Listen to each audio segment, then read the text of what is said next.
இயேசு கிறிஸ்துவின் நாமத்தில் அன்பின் வாழ்த்துக்கள். இன்றைக்கு பரிபூரண ஜீவனின் அனுதின தியானத்தின் தலைப்பு, வேத வார்த்தை நம்மை நம்பிக்கையால் நிரப்புகிறது. வசனம் சங்கீதம் 119 114. என் மறைவிடமும் என் கேடகமும் நீரே, உம்முடைய வசனத்துக்கு காத்திருக்கிறேன். இது ஒரு மொழிபெயர்ப்பில் நம்ம பார்க்கலாம். நீர் என் மறைவிடமும் என் கேடகமுமாய் இருக்கிறீர். உம்முடைய வசனத்தில் நம்பிக்கை வைத்திருக்கிறேன். உலகம் முழுவதும் குழப்பம், அழுத்தம், எதிர்ப்பு என இருக்கும் நேரங்களில் நம்ம தேவனிடம் மட்டும்தான் பாருங்கள் ஒரு பாதுகாப்பு. அவர் தான் நம் மறைவிடம். பாருங்கள், நம்மளுடைய பாதுகாப்பு கேடயம்.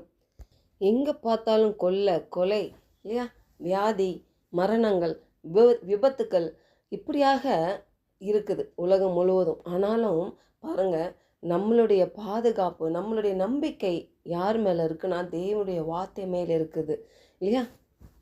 தாவீதுக்கு எவ்வளோ நெருக்கடி வந்தது, எவ்வளோ எதிரிகளுடைய தாக்குதல் இருந்தது, அவனுக்கு எவ்வளோ பிரச்சனைகள் இருந்தது. ஆனாலும் பாருங்களேன், அவன் தேவனை தேடிட்டு தேவனுடைய பிரசன்னத்துக்கு போயிடுவான். பாருங்கள், அவர் தான் அதை சொல்கிறாரு, என்னுடைய கேடகம், அவர் என் மறைவிடம். பாருங்கள், நான் அதுக்குள்ளே ஓடி போய் ஒளிந்துப்பேன். ஏன்னா அவர் என்னை பாதுகாக்கிறார். இன்றைக்கு நம்மையே பாதுகாக்கிற தேவன் நம்மோடு கூட இருக்கிறார். நம்மளுடைய வேலை அவருடைய வேதத்தை நம்ம அறிந்து கொண்டு உலக காரியத்தினால் நம்ம இருதயத்தை நிரப்பாமல் தேவனுடைய வார்த்தையினால் நம்ம நிரப்பும் பொழுது ஒரு நம்பிக்கை உண்டாகிறது. தேவனுடைய வார்த்தை நம்மை நம்பிக்கையில் நிலைநிறுத்துகிறது. பாருங்கள், சங்கீதம் 32:7 நீர் எனக்கு மறைவிடமாக இருக்கிறீர், என்னை நீர் இக்கட்டுக்கு விலக்கி காத்து இரட்சணிய பாடல்கள் என்னை சூழ்ந்து கொள்ளும்படி செய்வீர் அப்படின்னு இல்லை பார்க்குறோம். அப்போது அவர் நமக்கு மறைவிடமாக இருக்கிறார். நம்ம எந்த பிரச்சனையிலும் பாருங்களேன், உலக காரியங்கள் எதுவாக இருந்தாலும், நம்மளுக்கு எதிராக இருந்தாலும், ஒருவேளை நம்ம சூழ்நிலைகள் எதிராக இருந்தாலும், சோர்வு அடைகிற நிலையாக இருந்தாலும் பாருங்கள், நம்ம அவருடைய வாக்கு தத்தத்தின் மேல் நம்ம கண்களை வைப்போமானால், அதை நம்புவோமானால், அவர் வார்த்தை சொல்லுது பாருங்கள், இக்கட்டுக்கு விலக்கி காத்து இரட்சணிய பாடல்கள் நம்மளை சூழ்ந்து கொள்ளும்படி செய்கிற தேவன் நம்மோடு கூட இருக்கிறார்.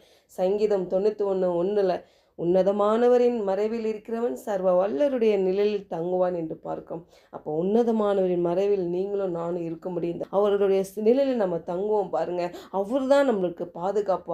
அவருடைய வார்த்தையை நம்ம எப்படியாக பார்க்கணும்னா பாருங்க, அவர் வார்த்தையை சொல்லுகிறது, நம்மளை ஆசீர்வதிக்கிற தேவன்.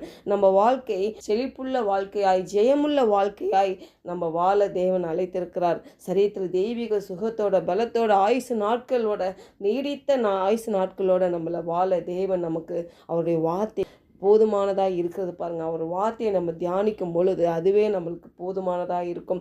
அப்போ நம்மளுடைய நம்பிக்கை அவருடைய வார்த்தையினால் நம்ம இருதயத்தை நிரப்புவோமானால் பாருங்கள், அது கண்டிப்பாக ஜெயத்தை கொடுக்கிறதா இருக்க. நம்ம நம்பிக்கை உலகத்தை காரியத்தினால இல்லை, நம்ம நம்பிக்கை தேவனுடைய வாக்கு தத்தத்தினால, தேவனுடைய வார்த்தையினால் நம்ம நம்பிக்கை இருக்குது. பாருங்கள், நியூஸ்லேயும் சரி, நியூஸ் பேப்பர்லேயும் சரி, எதில் என்ன உலகத்தின் நடவடிக்கை சொன்னாலும் பரவாயில்ல, எவ்வளோ எதிரான காரியங்கள், அச்சமுறுத்துகிற காரியங்கள் எதுவாக இருந்தாலும் நான் பயப்பட மாட்டேன். ஏன்னா தேவனுடைய வார்த்தை எனக்குள்ளாக இருக்குது. என் நம்பிக்கை அவர் மேலே இருக்குது.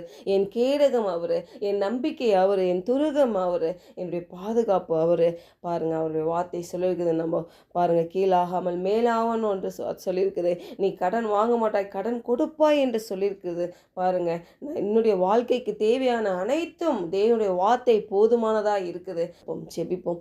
பரலோக தகப்பனே, இந்த காலை வேளையில் ஆண்டவருடைய வார்த்தை மேலே நாங்கள் நம்பிக்கை வைத்திருக்கிறோம். ஆண்டவரே, உலகத்தில் என்ன சூழ்நிலைகள் இருந்தாலும் சரி, ஆண்டவரே, எவ்வளோ பெரிய பிரச்சனைகள் போயிட்டு இருந்தாலும் சரி, ஆண்டவரே, எங்கள் கண்கள் அதில் வைக்கலப்பா, எங்கள் இருதயம் அதில் வைக்கலப்பா, உம்முடைய வார்த்தை மேல் நாங்கள் வைத்திருக்கிறோம். எப்படி தாவீது எந்த சூழ்நிலையில் உண்மை தேர்ந்தது போல ஆண்டவரே, நாங்களும் உம்முடைய வார்த்தையை தேடி ஆண்டவரே, அதில் எங்கள் வாக்கு தத்தத்தை மேலே நாங்கள் நம்பிக்கை வைத்து விசுவாசத்தினால் நாங்கள் பிழைக்கும்படி ஆண்டவரே, இந்த வேளையில் நம்பிக்கை இல்லாமல் இருக்கிறவங்களுக்காக நாங்கள் செபிக்கிறோம். ஆண்டவரே, வாழ்க்கையில் ஒரு நம்பிக்கை இல்லாமல் ஆண்டவரே அப்பா, பிரச்சனையோட, போராட்டமோட ஆண்டவரே, அவங்க சூழ்நிலைகள் எதிர்மறையாகவும் ஆண்டவரே, எத்தனையோ பேருக்கு ஆண்டவரே ஆதரவு இல்லாமல் இருக்கிறாங்க. ஆண்டவரே அப்பா, அவங்களுக்கு ஆண்டவரே நம்பிக்கை இல்லாத ஒரு வாழ்க்கை போல் அவங்களுக்கு தோணலாம். ஆண்டவரே, ஆனாலும் ஆண்டவரே, அவங்களுக்காக நாங்கள் விசேஷமாக செபிக்கிறோம்.